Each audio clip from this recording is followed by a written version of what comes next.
Hey, what's good? It's your boys. Today we're going to be doing week 8 of weekly football updates. Somehow we're already halfway through the season. Technically, we're not halfway because halfway is like between 8 and 9. So, yes, we actually are halfway.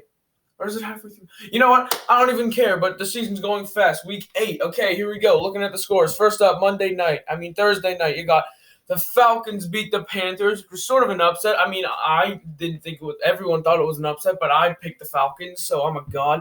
Falcons got their second win. They're now 2-6. Bills and Patriots. The Bills won that, but it actually came down to the wire. I thought the Bills were gonna crush them.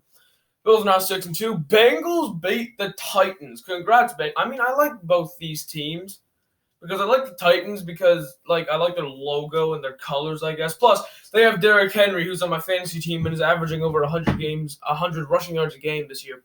He rushed for 112 against the Bengals.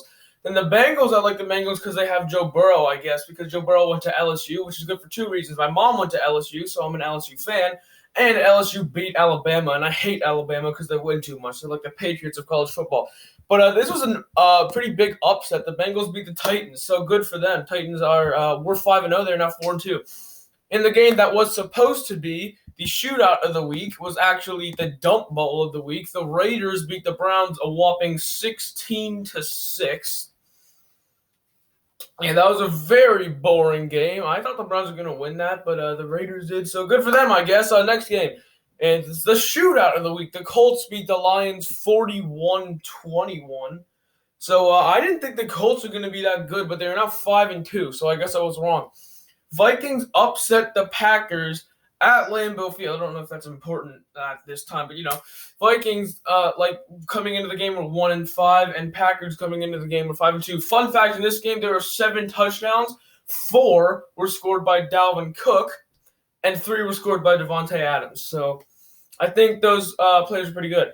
So Vikings does like them. Jets beat the Chiefs. The Jets are absolutely horrible. They added another -26 to their record-setting point differential. If they keep going at this rate, they're gonna set an NFL record by a wide margin. They're now 0-8, and I would not be surprised at all if they go 0-16. Dolphins sort of upset the Rams.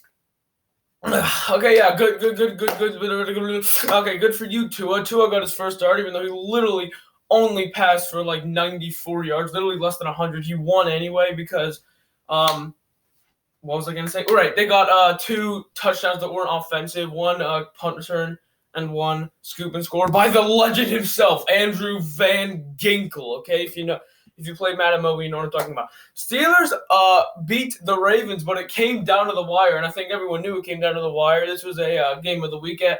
Coming into these games, these two teams were combined 11-1. So, yeah, Steelers won that barely. The Steelers remain the only undefeated team in the league. Broncos beat the Chargers by 1 point. That one came down to the wire, too. I thought the Chargers are going to win this because, they have Justin Herbert, and he's, good, but I guess not. The Broncos won that. Saints beat the Bears in overtime. The Bears, every single finish has to be within, a score. They haven't had a single game this year that didn't finish within at least, 6 points. Yeah, so the Saints managed to outdo them in overtime. They are now 5-2, won 4 in a row. Seahawks beat the 49ers. They are now 6-1.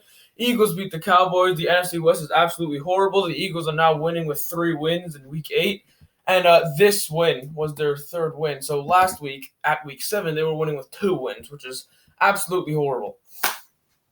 Buccaneers beat the Giants, but barely. I thought the Buccaneers were going to crush them. This is the Monday night game, by the way, so this is the last one. But it came down to a 2-point conversion that the Giants missed, of course. So the Buccaneers held on and won. Cool. To the stats we go. All right, offensive passing leaders. You got Matt Ryan again. He's been in the lead ever since Dak Prescott got injured. Then you got Mahomes, Joe Burrow. Good for him. He's 3rd. He's a rookie. I don't know what else to say. And then you got Tom Brady and Josh Allen, which I think is the exact same list as last week. Top 2 rushing leaders, Derrick Henry and Dalvin Cook, both who rushed over 100 yards. This weekend, Henry had 112, and Dalvin Cook had a monster game. He scored 3 touchdowns, but one of them was receiving, and 163 rushing yards, which is huge. Then you got Clyde Edwards-Helaire, Todd Gurley, and Kareem Hunt are the next 3.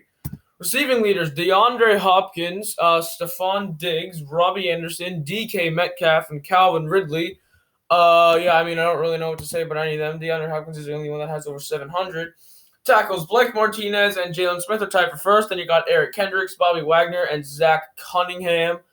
Sack leaders, Aaron Donald and Myles Garrett are tied with 9, and the next closest is 7 with Brandon Graham. And then Jason Pierre-Paul and Khalil Mack have 6.5.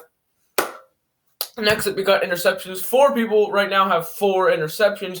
Xavier Howard, Kendall Fuller, J.C. Jackson, and Carlton Davis.